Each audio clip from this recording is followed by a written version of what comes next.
И така, здравейте всички. Сега ще ви покажа отваряне на iPad 2. Всъщност наистина вече е стар модел. И iPhone 5S. Така, невероятното при този е, че първо от много време. И второ, няма фингърпринт, както си мислите, че може би има.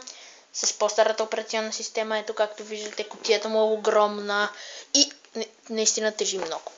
Така, ще започнем с него. И така, както виждате, това е той. Погледнете, огромен. Ужасно голям.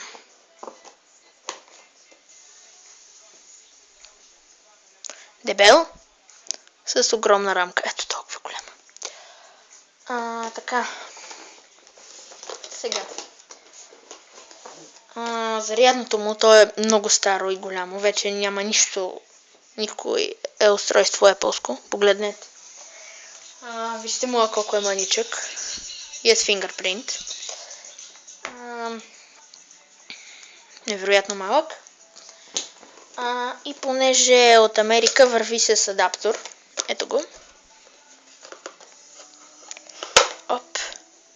За българския контакт, европейските и разбира се с оригинално американско зарядно.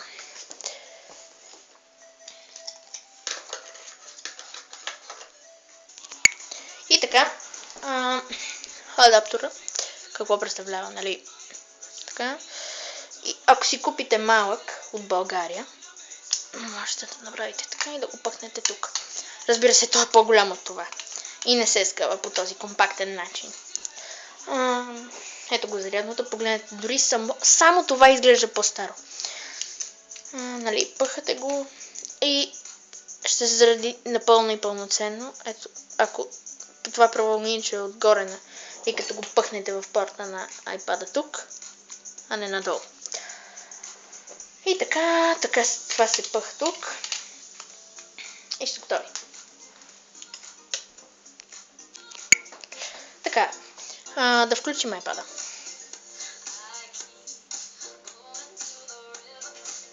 Огромен, тежък, невероятно голям. Какъв? Вижте му home бутона. Копчетата, всичко. Просто е много голям. И се включва ужасно бавно. Така.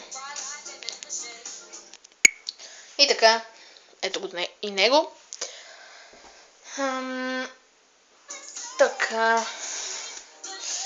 Вижте колко старо изглежда всичко. И така. Погледнете, някак си изглежда матиарски. Голям е. Качеството му... Не знам. Горе-долу.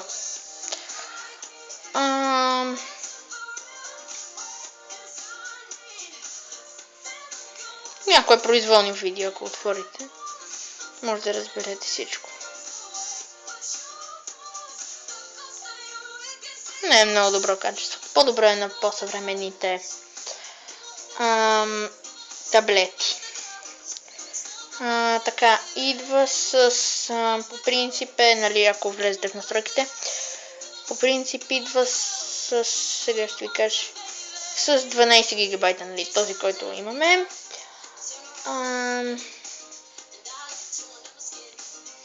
Като нормалните, просто е малко по-бавен, нали, ето вижте, по-бавно зарежда снимките. Всичко става по-бавно. Това е той.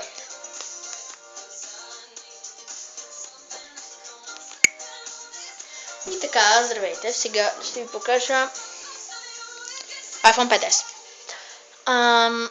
По принцип той е купен от MTL май, а не SIM картата му от MTL. Нали, това са указанията. С ключето за карта. Ето ги настройките. Така. И така, сега това са му тук verification кодовете за SIM картата. Това е от Apple България. Зарядното е много по-практично. Погледнете го. Миниатюрно. Няма значение от коя страна си го пъхнал. Нали, слушалки. Ето ги слушалките. Кърпичка, която си купувате допълнително. И адаптерче. И така. Сега да го включим. Сега ще видите колко малко време има предвид зарежда.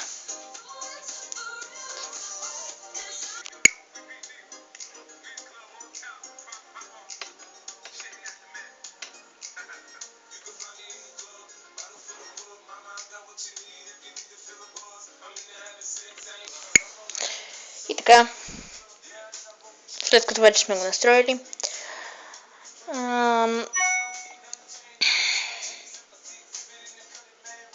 така,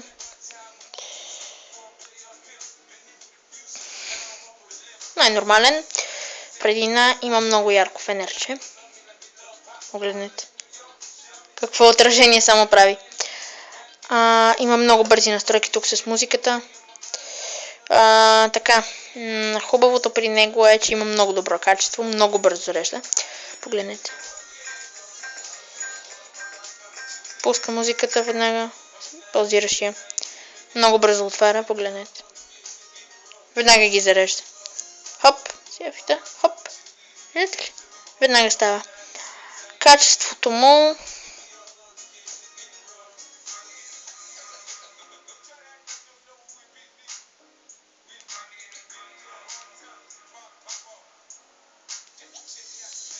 Добро.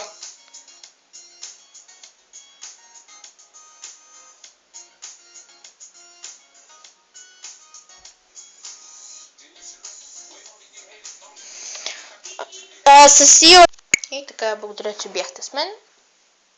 Това бяхте iPhone 5S и iPad